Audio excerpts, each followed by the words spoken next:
네, 신림동 흉기난동 사건, 그 범행 당일의 행적이 속속 드러나고 있습니다. 보복 범죄 우려도 높아지고 있는데요. 염건웅 유원대 경찰학부 교수와 함께 관련 내용 짚어보도록 하겠습니다. 어서 오세요. 안녕하세요. 네, 먼저 왜 신림동인가? 지금 진술로는 사람 많은 데를 찾았다는 건데 범행 대상이 많은 곳을 콕 집어서 갔다 이렇게 볼 수 있는 건가요? 네, 맞습니다. 예. 일단 그 범인의 그 진술에서 지금 유추를 좀 해봐야 될 것 같은데요. 첫 번째로 범인이 얘기했던 것은 나는 이제 불행하게 사는데 남들도 불행하게 만들고 싶었다. 그래서 분노에 가득 차 범행했다. 그러니까 일단은 범행 대상을 일단 찾겠다라는 그 의지를 처음에 얘기를 했습니다. 그래서 이 부분이 내가 결국 불행했고 나보다 행복한 사람들을 대상으로 범행을 저지르겠다라고 했는데 그런 그 범행 대상을 어디서 찾겠냐? 그러니까 자신이 또 얘기한 발언이 있습니다. 이전에 친구들과 술 마시러 갔던 곳이 신림동인데 네. 그곳에 사람이 많더라. 그래서 거기가 범행 장소로 딱이다라고 본인이 이렇게 얘기를 합니다. 그러니까 이 지역을 이미 자기가 갔던 지역이었고 또 알고 있고 거기에 사람이 많다라는 것을 알았기 때문에 이 장소를 범행 대상 지역으로 선정한 것이다라고 볼 수가 있죠. 교수님 보통 근데 범행을 할 때 사람이 많은 곳을 피하는데 네. 오히려 사람 많은 곳을 찾았다는 것이 좀 이례적인 것 같은데요. 네, 그래서 일단 이것을 이제 분노 범죄로 보고 있는데 네. 이 분노가 정당한 분노는 아닙니다. 다만 예. 이 사람이 얘기하는 이 조 씨, 피의자 조 씨의 얘기들을 보면 그 결국은 내가 이런 신세가 망친 이유가 결국은 어떤 사회 구조적 문제, 거기에 이제 내가 개인적인 분노가 발생을 했고 나보다 행복하게 사는 대상들, 특히나 20, 30대 남성들을 대상으로 범죄를 저지르겠다라고 목표를 잡고 계획을 세웠다라는 거죠. 그래서 그 현장에서의 특징이 굉장히 독특한 특징이 보이긴 해요. 보통 이렇게 분노 범죄, 길거리 범죄의 특징들은 자신보다 약한 대상을 보통 선택을 하거든요. 과거의 사례를 보면 그 진주에서 아파트에서 방화를 하고 나오는 사람들을 칼로 찔렀던 안인득이라는 사람이 있었습니다. 그 사람 같은 경우는 노약자를 대상으로 공격을 했거든요. 예. 그러니까 방어력이 약한 사람을 공격하죠. 왜냐하면 내 범행이 제지당할 수 있기 때문에 여기에서 나와 비슷한 대상들, 방어력이 비슷한 대상들을 공격했을 때는 내 범인이 여기서 멈출 수 있기 때문에 자신보다 약한 대상들을 공격하는데 이 조 씨 같은 경우는 특이한 케이스죠. 남성들만 골라서 범행을 저질렀다는 겁니다. 왜냐하면 여기 지금 그 여성도 지나갔고 할머니도 지나갔었단 말이에요. 근데 여성과 할머니는 거꾸로 피하는 모습들을 보여주고 남성만 쫓아다녔단 말이죠. 특히 처음에 제압했던 남성은 안타깝게 돌아가셨지만 그 피해자 같은 경우 20대 남성이었고 현장의 그 지금 영상들을 보면 처음에는 강력하게 저항을 하셨단 예. 말이죠. 강력하게 저항을 하셨는데 칼에 이제 수십 방을 13방 정도를 찔렸습니다. 근데 그러니까 뭐 범행 지금 내용 나왔으니까요. 근데 이렇게 찔리다 보면 자신이 적극적으로 저항을 하다가도 사실은 이런 의지를 상실하게 되거든요. 체력이 떨어지고 또 심리적으로 위축이 되다 보니까 결국은 이제 뭐 그 마지막 공격까지 당할 수밖에 없는 그런 상태가 될 수밖에 없겠죠. 예, 신상 공개 여부가 내일 결정된다고 하던데 많은 분들이 CCTV에 이 범행 장면 아주 고스란히 다 찍혔는데 신상 공개까지 왜 이렇게 시간이 걸리냐 이렇게 또 생각하는 분들이 많더라고요. 네, 그러니까 우리나라는 이제 특정 강력범죄의 처벌에 관한 특례법에 의해서 여기 이제 8조 2에 나와 있는데요. 세 가지 사안에 해당됐을 때 신상 공개를 하게 되어 있습니다. 그래서 무조건 다 이 신상 공개가 되는 것은 아니고요. 첫 번째로는 범행이 잔인하고 중대한 피해가 발생한 경우, 또 두 번째는 범죄를 저질렀다고 믿을 만한 충분한 증거가 있는 경우, 또 세 번째는 국민의 알 권리 보장과 재범 방지, 또 범죄 예방 등 공공의 이익을 위했을 때 이 신상 공개를 할 수 있게 되어 있습니다. 그래서 서울경찰청에서 신상공개위원회를 내일 열거든요. 그래서 여기서 이제 신상 공개가 확정이 되면 이제 신상을 공개할 것인데 이 부분에 대해서 이제 그래서 시청자 여러분들이 많은 그 의구심을 갖는 부분이 그런 거예요. 왜 이런 강력 범죄자, 정말 길거리에서 정말 누구나 당할 수 있는 이런 범죄를 저지른 이런 흉악한 범죄자를 왜 바로 공개하지 않느냐라고 해서 최근에 뭐 정유정 사건도 있었잖아요. 그때 이제 머그샷 얘기가 나왔었어요. 예. 그래서 머그샷은 바로 검거가 된 직후의 사진을 공개하는 거거든요. 예. 그래서 이것이 그 정유정 같은 경우도 그 증명사진하고 현실의 모습이 다르다. 그렇죠. 이렇게 다를 예. 수가 있냐. 이 국민의 알 권리를 충족하기 위해서 이런 흉악 범죄자를 알기 위해서는 바로 현장 사진을 공개해야 되는 것이 아니냐. 검거된 직후 사진을.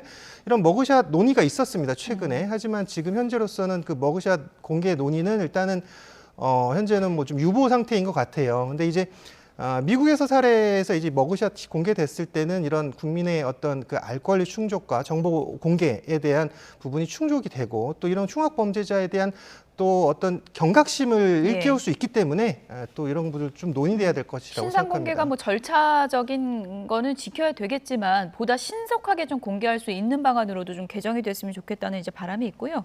피의자의 범행 당일 행적에 대해서도 속속 드러나고 있습니다. 시간대별로 좀 정리를 해보도록 하겠습니다.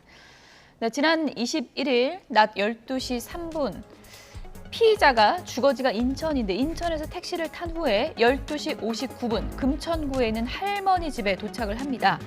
이후 할머니 집 인근 독산동 마트를 가서 흉기를 2개 훔쳤다고 합니다. 그리고 나서 바로 관악구 신림역 4번 출근 근처에 내려서 곧바로 범행에 들어갑니다. 이 중 흉기를 2개를 훔쳤는데 흉기 1개는 택시에 놓고 내린 것으로 현재 전해지고 있거든요.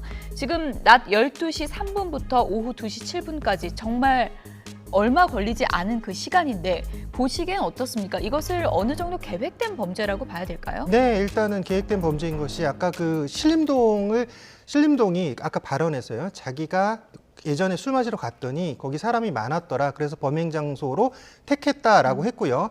그 신림동을 향해서 자신이 주거진 인천에서 할머니 집인 금천구로 갔다가 거기서 흉기를 인근 마트에서 훔쳤거든요. 예. 2자루를 훔쳤고 그리고 바로 또 신림동으로 택시를 타고 넘어갔는데 여기 심지어 택시비도 내지 않았습니다. 그래서 바로 내린 직후부터 바로 범행을 했거든요. 그러니까 순식간에 일어난 범행이었고 예.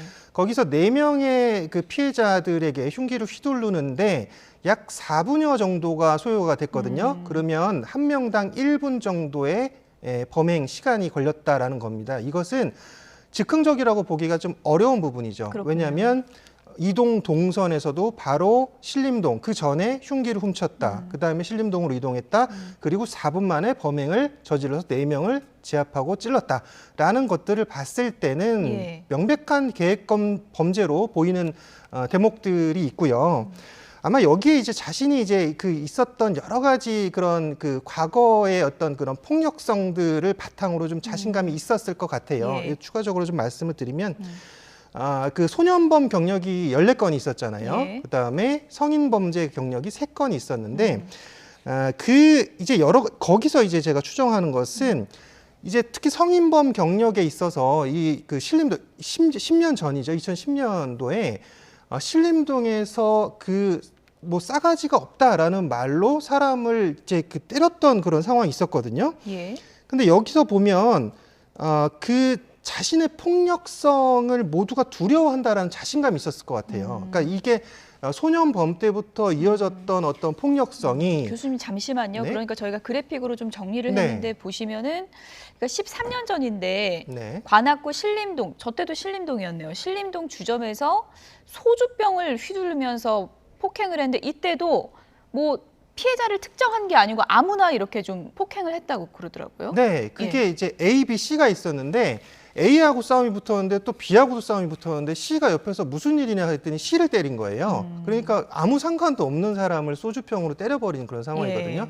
그 옆에 그 주점 직원들도 뭐 병이 튀어서 다치기도 하고 뭐 배를 맞기도 하고 뭐 이랬던 상황에서 봤을 때는 예. 근데 이제 이 처벌이 징역 1년 6월이 나왔는데 집행유예 2년이 나왔단 말이죠. 그러니까 실질적으로 처벌을 안 받았다고 보시면 될 것 같아요. 같은 연도에 또 보험 사기 혐의가 있었는데요. 이것은 이제 그 교통 위반 차량에 자기가 차량을 이렇게 부딪혀가지고 거기에 이제 보험금을 타내고자 하는 그런 사기 혐의도 있었거든요. 그래서 그 총 3건의 성인 범죄가 있었고 이전의 소년 범죄도 14건이 14건이요. 14건이나 있었습니다. 그러니까 이 조 씨 같은 경우는 결국은 이제 소년범 때 소년부에 송치됐던 10차례의 송치에서 교화 개선이 되지 않았던 그런 상태, 그리고 20살이 넘어갔고요. 거기서 이제 자신이 폭력적인 행동을 했을 때도 사회로부터 아무런 제지를 받지 않았죠. 그러니까 첫 번째로는 자신이 처벌의 미약함을 간파한 거예요. 소년범 때도 그랬고 성인범 때도 그랬고, 내가 어떤 범죄를 저질러도 처벌은 미약해. 나는 범죄를 저질러봤자 큰 처벌을 받지 않아. 라는 생각을 했을 것 같아요. 첫 번째로. 그다음에 아까 말했듯이 신림동에서 자기가 그렇게 그 폭력적인 행위를 했음에도 불구하고 징역 1년 6월에 집행유예 2년이 나왔으면 실질적으로 처벌받지 않은 것이기 때문에 결국은 내 폭력성에 대한 자신이 있었겠죠. 그래서 내가 폭력을 저지르면 사람들이 두려워해. 그러니까 오히려 나를 피하고 사람들이 나를 우러러봐. 이런 생각을 가졌을 것 같아요. 그래서 이런 이 생각들과 더불어서 그 사람, 이 조 씨의 여러 가지 발언들을 보면 특징이 남 탓을 합니다. 그래서 내가 이렇게 된 것은 결국은 너희들 탓이다. 사회 구조적 문제 또는 개인적인 나의 어떤 원한이 생긴 건 너희 남성들의 문제인데, 또 하나만 말씀드리면요. 자기 연민이 굉장히 강해요. 이런 모든 것들이 남 탓이고 나는 불쌍하다라는 그런 생각들이 이런 범행을 저지른 동기가 아니었을까 봅니다. 예, 지금 이제 범행 동기를 말씀을 해주셔서 그 부분을 좀 짚어보면은 진술이 좀 오락가락하고 그런 뭐 범행 동기에 대해서도 알 수 없는 얘기들을 해서 좀 이제 추측을 해보면 이런 얘기들을 했습니다. 네. 말씀하신 것처럼 자기 연민. 네. 나는 불행하게 사는데 남들도 불행하게 만들고 싶었고 분노에 차서 범행을 했다. 이런 또 얘기도 하지만 그날 낮에 할머니 댁에 갔는데 왜 그렇게 사느냐 이렇게 나를 꾸짖어서 순간적으로 화가 났다. 저거는 좀 내가 우발적 범행이다. 이 부분을 좀 강조하려는 것 같아요. 네, 맞습니다. 일단은 그 범행을 저지른 이후에 그 4명의 희생자가 나온 이후에 그 스포츠센터 앞에 앉아 있었죠. 거기서 이제 경찰에게 적극적으로 반항을 하지 않습니다. 그래서 그 행동을 봤을 때는 그러니까 나는 목표를 잃었다. 저는 그 모습을 보고 그렇게 생각했거든. 목표를 잃었다. 어차피 붙잡힐 건 알았다. 이걸까요? 붙잡혔는데 뭐 더 이상 반항해봤자 뭐냐. 그리고 아마 4명을 제압하는데 체력을 다 소진했을 거예요. 그래서 더 이상 뭐 경찰에게 대항해봤자 자신만 뭐 피해를 보니까 오히려 사실은 저 장면에서 좀 뭐 웃었다 그런 얘기들도 있어요. 그래서 이 범행을 했던 모든 것들을 만족해하는 그런 모습들을 보이고 있습니다. 그리고 이 지금 조 씨 같은 경우는 여기서 이제 자신이 그런 만족한 행위를 한 이후에 결국은 이 상황에서 어떻게 그 자신이 이제 처벌받을까를 생각했겠죠. 그 다음에 여기서 이후에는 이제 처벌에 대한 생각이 있거든요. 그러니까 이제 여기서는 이제 말들이 바뀌는 거죠. 그러니까 이제 이 범행을 한 이유에 대해 설명을 하는데 우발적이다라는 것을 특징적으로 얘기하고요. 그다음에 내가 이 범행을 저질렀은 것은 어쩔 수 없었다라는 그런 것들을 보여주는 게 왜 그러냐면 뭐 할머니한테 뭐 혼나서 내가 이 범행을 저질렀다 이런 말을 하거든요. 그러니까 이 사실은 난 우발적으로 저질렀다라는 거예요. 내가 막 처음부터 사람을 죽이고 싶어서 막 계획한 게 아니라 그냥 우발적으로 막 화가 나서 저질렀다 이런 얘기를 하는 것이고, 그렇게 되면 형량을 낮출 수 있다고 계산하는 건가요? 맞습니다. 양형 기준에 낮아지는 부분이 있기 때문에. 그다음에 또 하나가 자신이 마약성 진통제인 펜타닐을 복용했다는 얘기를 해요. 근데 나중에 지금 간이 검사했더니 안 나왔거든요. 그래서 아마 정밀 검사를 해도 제가 봤을 때 안 나올 것 같아요. 근데 이것도 사실 거짓말이거든요. 이것도 마찬가지예요. 그러니까 양형 기준에 사람을 죽였을 때 이게 뭐 최대 사형까지 받는다 봤을 때 낮출 수 있는 방법은 또 심신미약이 있거든요. 그러니까 내가 약물을 복용했다라고 심신미약을 주장하려는 그런 의도도 보였다는 거죠. 뭐 아무래도 이제 경찰에선 지금 뭐 계획된 묻지마 범죄로 이제 보고 있는 상황인 것 같은데 여러 가지 이제 영상도 분석해야 되고 하겠지만 그 흉기 난동의 행태를 봤을 때도 우발적으로 하기에는 좀 뭔가 좀 공부를 하고 연습한 것 같다 이렇게 보는 또 시각도 있더라고요. 저도 좀 그렇게 보거든요. 왜냐하면 이게 좀 다른 형태의 범죄예요. 왜냐하면 기존에 있었던 이런 그 무차별 그 흉기 범죄 같은 경우는 거의 아까 말씀드렸듯이 그 자기보다 약한 대상들, 노약자들을 주로 대상으로 하거든요. 이번에 아주 최초의 아주 반대되는 그런 성향의 범죄가 나타났죠. 남성들만 골라서 그것도 20, 30대 젊은 남성들을 대상으로 범행을 저질렀다. 흉기를 사용하는 측면에서도 그렇다고 보는 시각이 그래서 있더라고요. 첫 번째 피해자를 제압하는 그런 장면들을 보면 거기서 보면 좀 그 안타까운 장면이지만 흉기를 굉장히 그 수차례 휘두르는 그 장면에서 굉장히 빠르게 휘두릅니다. 그래서 저는 이 사람이 조 씨가 아마도 뭐 범죄 영화 영화를 봤던지 또는 범죄 프로그램을 봤었을 가능성이 좀 높다라고 보여져요. 왜냐하면 예. 흉기를 다룰 줄 알아요. 사람을 제압하는 방식을 알고 또 여기에 보면 목덜미를 노린다든지 얼굴을 노려서 사람이 사망할 수 있는 급소들을 노렸단 말이죠. 예. 그리고 칼을 쓸 줄 아는 그런 방법들에선 미리 학습을 했던 것들이 분명히 보인다라는 점이 있죠. 예. 그런 부분도 좀 참작이 되나요, 나중에? 이게 이제 계획 범죄에 어느 정도 참작이 될 가능성은 있습니다. 예. 그래서 그리고 이제 잔혹한 범행 수법도 이 지금 그 양형 기준에 가중 사유가 해당이 되거든요. 그래서 예. 잔혹한 범행 사유가 지금 여기에 해당될 가능성은 있다라는 거죠. 네, 뭐 대낮에 사람이 이렇게 많은 곳에서 저런 끔찍한 범행이 벌어지다 보니까 최근에 나도 이런 일 언제든지 당할 수 있다 이런 두려움이 커지고 있고 또 호신 용품 구매하는 분들도 상당히 늘었다 그럽니다. 네. 만약에 내가 길 가다 이런 일을 당하고 누군가 나에게 칼로 위협을 한다면 네. 전문가로서 어떻게 대처를 하는 게 가장 안전합니까? 그 최근에 그 포털 사이트에서 그 쇼핑 검색 순위를 봤더니요. 예. 이게 그 치수가 이제 그 최근에 그 다음 날 22일 날 이 호신용품 검색 지수가 100으로 나왔어요. 그러니까 예. 평소에는 8에서 18 정도 나왔다는 거죠. 몇 배가 뛴 거네요. 그렇죠. 예. 한 5배 정도 이상 뛰었는데 그걸 이제 많이 보는 분들이 남성분들이 특히 많이 봤다고 하더라고요. 예. 그래서 이걸 보면 이 누구나 당할 수 있다라는 이제 신변의 위협을 지금 시청자 여러분들이 느끼신다라고 볼 수가 있는 거죠. 특히나 남성분들 같은 경우 더더욱 이제 불안한 감을 느끼실 것 예. 같은데 이게 사실은 지금 이번에 조 씨가 공격했던 형태들을 보면 예. 뒤에서 갑자기 사람을 공격한다든지 예. 갑자기 기습적으로 공격했기 때문에 사실 대응하기가 쉽진 않습니다. 그리고 이 경찰들 같은 경우도 한 명의 이런 흉기 난동범을 제압하려면 2명 이상이 달려들어야 되거든요. 경찰도 흉기 들고 있으면 혼자로는 제압이 그럼요. 쉽진 않군요. 예, 그래서 이제 그것도 훈련된 상황에서 하기 예. 때문에 그래서 우리 일반인들, 저도 마찬가지지만 일반인들은 여기서 상대방을 제압하려고 하시면 안 됩니다. 왜냐하면 더 자극해요. 자극하고 제압하려고 그러면 눈빛을 자극한다. 보고 예. 내가 기를 이렇게 주면서 기싸움을 하면서 이 사람 제압하겠다라고 하는 것은 오히려 도움이 되지 않고요. 차라리 좀 거리를 벌리시면서 빨리 도주하시는 게 사실은 도망가시는 게 가장 사실은 확실한 방법이라고 볼 수 있어요. 예. 그래서 평소에 좀 경계를 하셔야 될 것 같아요. 이제는 예. 이제 뭐 밤거리 같은 경우도 뒤에 좀 약간 의심스러운 사람이 쫓아온다든지 뭐 아니면 눈빛이 좀 이상한 사람들 같은 경우 약물 복용을 했을 수 있거든요. 그런 사람들이 있다라고 하면은 예. 일단은 거리를 좀 최대한 벌리시고 아. 휴대폰을 항상 들을 수 있어서 신고를 바로 할 수 있게 예. 이렇게 하신 다음에 좀 거리를 두고서 이제 좀 계시다가 만약에 쫓아오면 빨리 도망가는 방법이 가장 좋고요. 또 신고를 할 수 있다면 할 수 있는 거 좋고 그 다음에 사람이 많은 곳으로 가셔야 돼요. 예. 그래야 도움을 받을 수 있기 때문에 좁은 골목으로 가는 것보다 가급적이면 사람이 많은 거리로 나오셔서 도움을 받는 것이 좋고요. 호신용품이 있다면 그 호신용품을 사용할 줄 아셔야 돼요. 예를 들어 전기 충격기, 고추 스프레이 뭐 이런 것들이 있거든요. 3단봉도 있고. 예.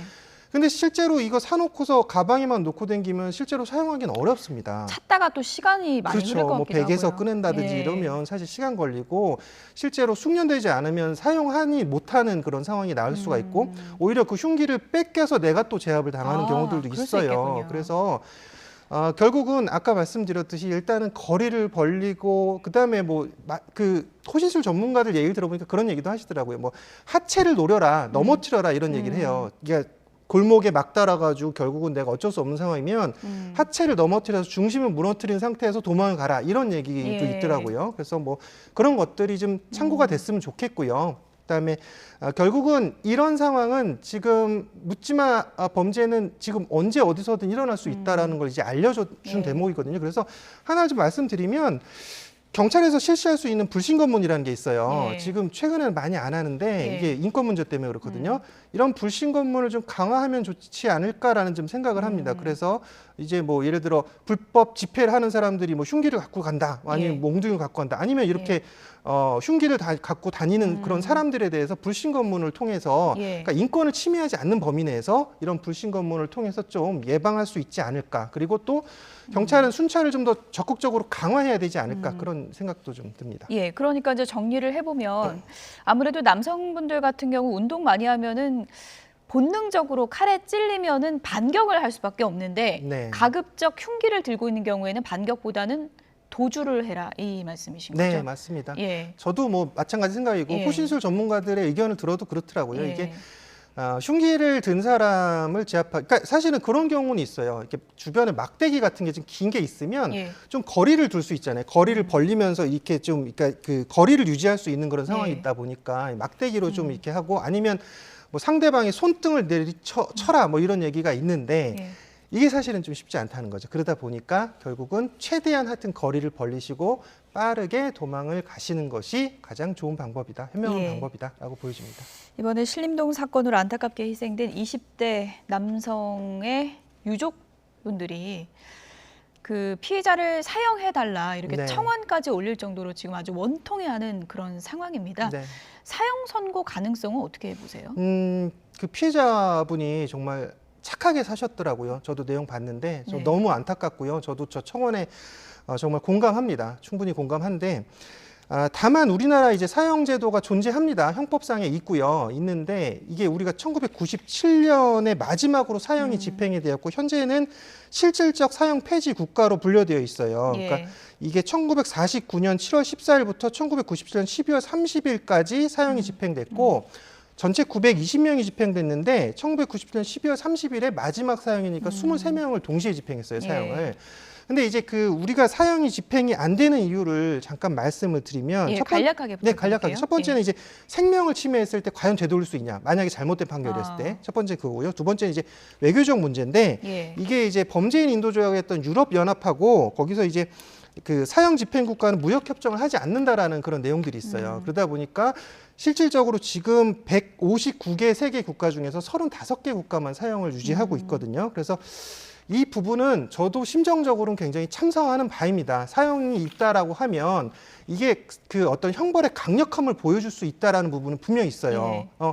난 사형 받지 않아. 난 사람 죽여도 사형 받지 않아. 이런 범죄자들이 사실은 날뛸 수 있다. 이런 생각들을 할 수밖에 예. 없잖아요. 그래서 사형이 사실은 존재하는 것만 해도 보여지는 형벌의 어떤 존엄성 또는 엄벌성 이런 가치들이 있는데 그런 것들이 실제적으로 사형은 실질적 무기징역이다라고 이 범죄자들이 생각해버리는 그런 부분들에 대해서 우리가 좀 깊은 논의가 필요한 그런 대목이라고 그러니까 볼 수 있습니다. 무기징역은 또 나중에 나올 수가 있는 거잖아요. 이제 이 사람이 한 33살이니까 지금 이 사람이 지금 그 비난 동기 살인에 해당하거든요. 비난 동기 살인은 형량이 지금 18년 정도 받아요. 그러니까 10에서 16년 정도 받는데 예. 가중돼서 18년 이상 무기징역까지 나올 수는 있습니다. 근데 이제 가중 요소가 있냐, 감경 요소가 있냐 이걸 봐야 돼요. 이게 이제 수사상에 밝혀질 내용인데 최대 예. 지금 사형까지 받을 수는 있어요, 이 사람이. 근데 실질적으로 아마 무기징역에서 한 20년형 정도 나온다고 봤을 때는 예. 아니면 가석방이 된다고 봤을 때는 이 사람이 50대쯤 나온단 말이죠. 예. 그럼 이런 흉악 범죄자,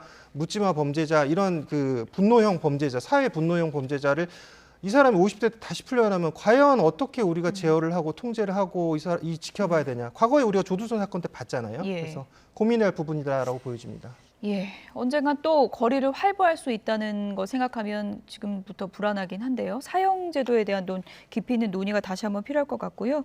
끝으로 비슷한 일이 또 이제 신고가 있긴 했는데 네. 모방 범죄가 또 생길 수 있잖아요. 네. 그런 부분에 대해서 어떻게 좀 대처를 해야 될까요? 벌써 2건이 있었죠. 예. 그래서 뭐 인터넷에서 여성 20명을 살해하겠다. 예. 지금 잡혔다는 것 같아요. 예. 그리고 아침에도 뭐 70대가 또 뭐 칼을 휘둘렀던 그런 범죄 2개가 있었어요. 근데 이 모방 범죄가 이게 이 사실 연속성이 있습니다. 이런 범죄들을 보면 어떤 갑자기 일어나지 않은 범죄들이 연속성으로 일어나는데 이런 내용들을 접하고서 이게 가만히 그 잠재되어 있던 그 본능이 꿈틀꿈틀 일어나는 거죠. 그래서 나도 한번 이런 생각들이 들 수 있다라는 거예요. 예. 그래서 외국 사례도 마찬가지예요. 이런 범죄가 일어났을 때 모방 범죄가 일어난 사례가 굉장히 많거든요. 그래서 지금 최근도 보면 지금 이 범죄 이후에 모방 범죄가 계속 발생하는 것들에 대해서도 우리가 좀 주의를 기울여야 돼요. 특히나 지금 동영상 돌아다녔잖아요. 예. 그 부분도 올리신 분들은 처벌받을 수 있거든요. 정보통신망법에 의해서 처벌받을 수 있으니까 바로 삭제를 하셔야 되고 예. 그런 것들이 노약자나 또 우리 청소년들이 봤을 때 또 모방 범죄로 이어질 수도 있습니다. 그렇죠. 그래서 조심하셔야 되는 것이고요. 예. 그리고 이런 모방 범죄를 계획하시는 분들 어차피 범행을 저지르면 무조건 잡힙니다. 그래서 자신이 뭐 분노가 있든 원한이 있든 이런 것들은 자신의 개인적 일입니다. 이걸 사회 구조적으로 또 남의 탓으로 돌리지 마시고 이런 것들을 또 문제가 있으면 뭐 정신과에 가서 상담을 받든 치료를 받는 방법도 있으니까 또 경찰의 도움을 요청하는 방법도 있어요. 이런 예. 식으로 좀 진행하셨으면 좋겠습니다. 예, 비슷한 형태 범죄가 재발되지 않는 점에 좀 초점을 맞춰야 될 것 같네요. 지금까지 염건웅 유원대 경찰학부 교수였습니다. 오늘 말씀 고맙습니다.